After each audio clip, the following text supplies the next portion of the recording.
السلام علیکم ورحمۃ اللہ وبرکاتہ۔ بسم اللہ والصلاۃ والسلام علی رسول اللہ، اما بعد۔ ریاض الصالحین کا 16واں باب، باب الامر بالمحافظۃ علی السنۃ وآدابها، اور آج ہماری حدیث ہے 164 نمبر حدیث ہے، عنہ ان رسول اللہ صلی اللہ علیہ وسلم، یعنی کہ عنہ پچھلی حدیث کے ہی راوی ہیں جو کہ سیدنا جابر رضی اللہ عنہ تھے، کہ رسول اللہ صلی اللہ علیہ وسلم سے روایت کرتے ہیں، امر بلعق الاصابع والصحفۃ، کہ نبی علیہ الصلوۃ والسلام نے انگلیاں اور پیالہ چاٹ لینے کا حکم دیا۔ پیالہ یعنی کھانے کا برتن ہو جس میں بھی آپ نے کھانا کھایا ہو اس کو، اور انگلیاں یہ دونوں چاٹنے کا حکم دیا ہے۔ وقال، اور آپ علیہ الصلوۃ والسلام نے فرمایا، انکم لا تدرون فی ایھا البرکہ، کہ تم نہیں جانتے کہ ان میں سے کس میں برکت ہے۔ رواہ مسلم، صحیح مسلم کی یہ روایت ہے۔ وفی روایت لہو، اور اسی طرح صحیح مسلم کی ہی ایک اور روایت ہے، اذا وقعت لقمۃ احدکم، جس میں یہ بیان ہے کہ جب تم میں سے کسی کا لقمہ گر جائے، یعنی نیچے گر جائے یا کپڑے پر گر جائے یا دسترخوان پہ کسی بھی چیز پر گر جائے، یعنی ہاتھ سے گر جائے، فلیأخذھا، پس اس کو تم اٹھا لو، اس کو لے لو، فلیمت ما کان بہا من اذی، تو اس کو اٹھا کر صاف کر لو، یعنی اس کے اوپر اگر کوئی چیز لگی ہے، مٹی ہے یا کچھ بھی لگا ہے، اس کو صاف کر لو، ولیأکلھا، اور اس کو کھا لو، ولا یدعھا للشیطان، اور اس کو شیطان کے لیے مت چھوڑو، ولا یمسح یدہ بالمندیل حتی یلعق اصابعہ، اور اسی طرح اپنے ہاتھوں کو، یعنی کھانے کے بعد اپنے ہاتھ کو کپڑے سے، رومال سے یا ٹیشو، مندیل کو ٹیشو بھی آج کہتے ہیں، ٹیشو یا کوئی بھی چیز، کپڑا یا رومال یا کچھ اس طرح کی چیز، اس سے اس وقت تک صاف نہ کرو جب تک کہ انگلیاں چاٹ نہ لو۔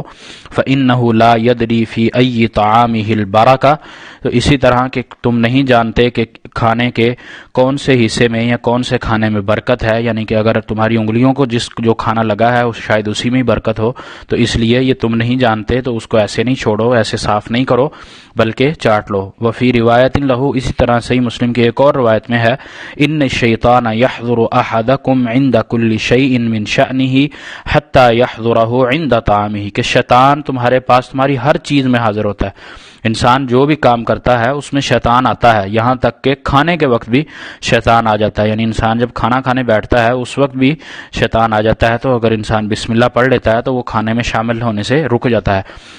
فَإِذَا سَقَطَتْ مِنْ أَحَدِكُمُ اللُّقْمَةُ فَلْيُمِتْ مَا كَانَ بِهَا مِنْ أَذًى، اسی طرح اگر اس کے ہاتھ سے کھانا گر جاتا ہے، تم میں سے کسی کے ہاتھ سے لقمہ گر جائے تو اس کو چاہیے کہ اس کو اٹھا لے اور اس میں لگی ہوئی جو گندگی ہے اس کو صاف کر لے۔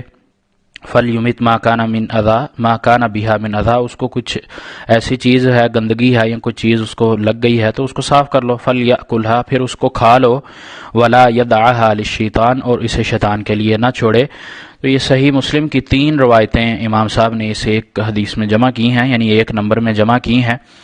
جس میں ہمیں نبی علیہ الصلوۃ والسلام دسترخوان کے آداب سکھا رہے ہیں، دسترخوان پر بیٹھنے کے، کھانے کے آداب سکھاتے ہیں کہ کھانا کھانا ہے تو کس طرح کھانا ہے، برتن صاف کرنا ہے، برتن میں نہیں چھوڑنا، کھانا برتن میں نہیں بچانا، اسی طرح ہاتھ سے کھانے کی بھی سنت ہمیں یہاں سے واضح ہو رہی ہے، نہ کہ چمچ یا کانٹا، یہ نہیں بلکہ ہاتھ سے کھانے کی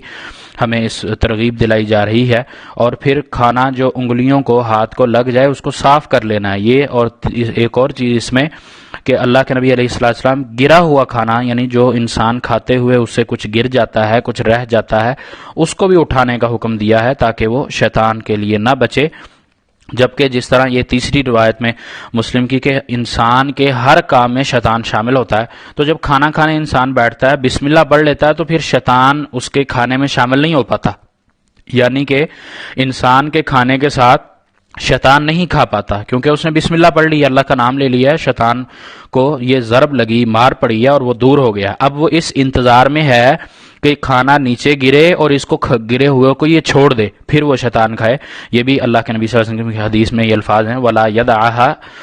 يَدَعْهَا لِلشَّيْطَانِ، کہ شیطان کے لیے نہ چھوڑو، تو وہ اس کا مطلب یہی کہ شیطان پھر بسم اللہ کے بعد کھانے میں تو شامل ہونے سے رہا، لیکن وہ پھر اب اس انتظار میں بیٹھ گیا ہے کہ میں جب یہ بچا ہوا کھانا نہیں اٹھاتا تو میں وہ اٹھا کر کھاؤں۔ تو یہ اللہ کے نبی علیہ السلام ہمیں ترغیب دے رہے ہیں، اور یہ چھوٹے چھوٹے کام، چھوٹے چھوٹے عمل ہیں جس سے ہمیں دسترخوان پر بیٹھنے کے آداب کا پتہ چلتا ہے، وہاں ہمیں شیطان سے بھی حفاظت کا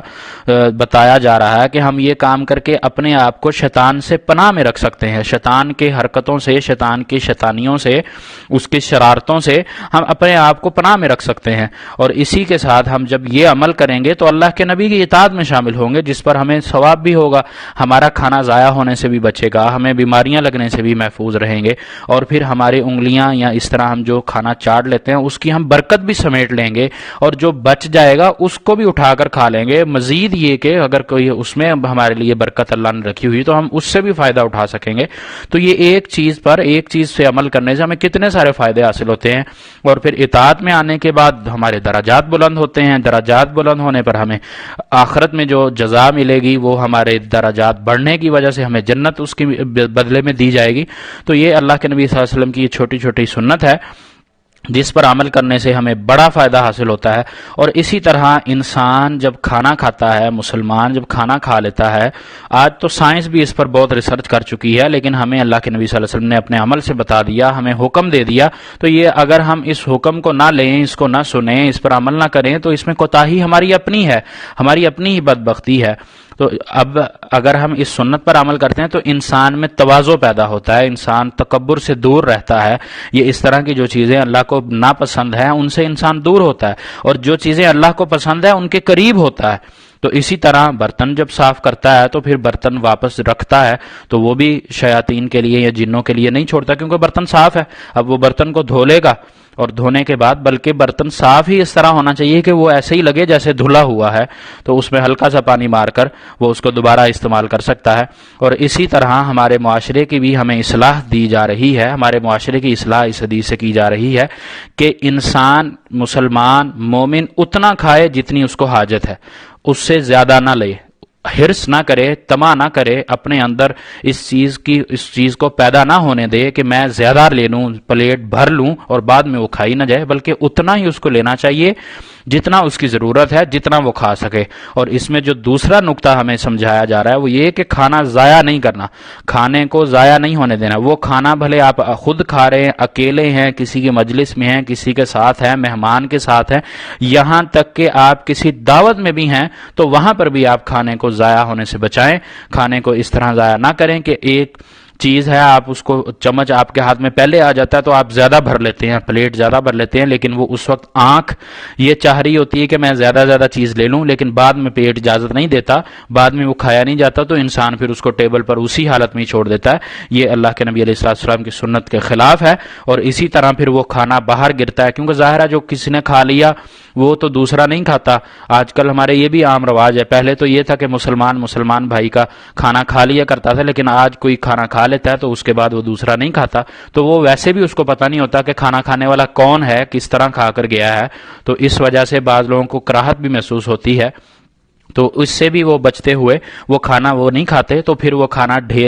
کوڑے کے ڈھیر پہ جاتا ہے، باہر پھینکا جاتا ہے۔ یہ بھی ضیاء کی ایک قسم ہے۔ اور پھر اس کے کھانا ضائع کرنے کا گناہ جو ہے، جو یہ چیز ضائع ہو جاتی ہے، اللہ کا رزق ضائع ہوتا ہے، اللہ نے جو نعمت دی ہے انسان کو وہ انسان ضائع کرتا ہے، اس کی بے قدری، اس کی بے توقیری کرتا ہے، تو اس سے نعمت چھن جانے کا جہاں خدشہ ہوتا ہے وہاں اس کو گناہ بھی ہوتا ہے، اور یہ اس انسان پر ہوتا ہے جو یہ سنت کی خلاف ورزی کرتا ہے کہ کھانا زیادہ ڈال لیتا ہے اور پھر اسے ختم نہیں ہوتا، اور پھر وہ کھانا چھوڑ کر اٹھ کے چلا جاتا ہے۔ اللہ تعالیٰ سے دعا ہے کہ اللہ تعالیٰ ہمیں اصلاح معاشرہ بھی کرے ہماری، اور اس کی ہمیں توفیق بھی دے، اور ہمارے اندر آداب کو لے کر آنے کی بھی ہمیں توفیق دے، جس سے ہم خود بذات خود بھی اپنی بھی بچت کر سکیں، برکتیں بھی سمیٹ سکیں، اور مجلس میں بیٹھ کر اس کے آداب سیکھتے ہوئے ایک مہذب انسان بن سکیں۔ اللہ تعالیٰ سے دعا ہے کہ اللہ تعالیٰ ہمیں اس طرح کی ہر سنت پر اور جتنی بھی اللہ کے نبی علیہ السلام کی تعلیمات ہیں ان پر عمل کرنے کی توفیق عطا فرمائے، اور اس سے ہمیں اطاعت میں جہاں داخل ہونے کی توفیق دے، اور وہیں ہمیں شیطان سے بھی اپنی پناہ میں محفوظ رکھے۔ وما توفیقی الا باللہ، علیہ توکلت و الیہ انیب۔